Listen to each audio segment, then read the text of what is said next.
Good day, everyone. I am Maria Agnes Danica Ingbino Calvo. For today's video, I will be sharing my thoughts about PISA 2025. So, what's the big deal about PISA 2025? All right, imagine this. Instead of just testing whether students can memorize facts or solve math problems in a fixed way, PISA 2025 is trying to see how well they can learn, problem solve, and adapt in a digital world. We live in a time where technology isn't just a tool, it's part of how we think, work, and solve problems every day.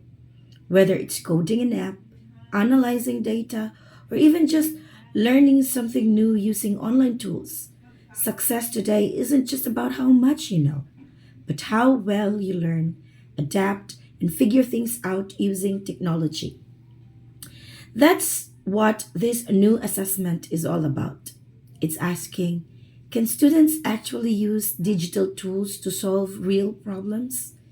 Can they teach themselves new skills when given the right resources? Do they give up when faced with a challenge?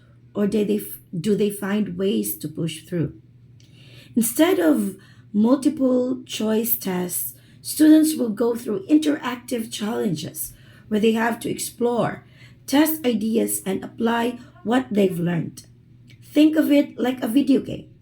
They get a mission, some digital tools, and a chance to figure things out. The system tracks their actions, measuring not just whether they get the right answer, but how they approach the problem. Do they experiment? Do they use hints? Do they get stuck and give up?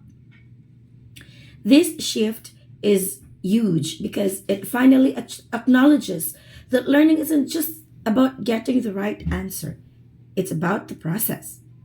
In the real world, no one hands you a multiple choice quiz when you face a tough problem. Instead, you have to navigate resources, use trial and error, and figure things out step by step. And here's where it gets even more interesting. Government have spent billions on technology in schools, but no one really knows if it's helping students learn better. PISA 2025 will give us real data on whether all these laptops and smart boards are actually improving learning or just looking fancy in classrooms. Computational thinking, understanding how to break down problems and use tech to solve them, is becoming a basic skill like reading and writing. These tests will show how well students around the world are picking it up. Self learning is the future. With AI and digital learning tools everywhere, knowing how to teach yourself new skills is now just as important as knowing the skills themselves. PISA 2025 will measure whether students are developing this independence. So, what's the takeaway?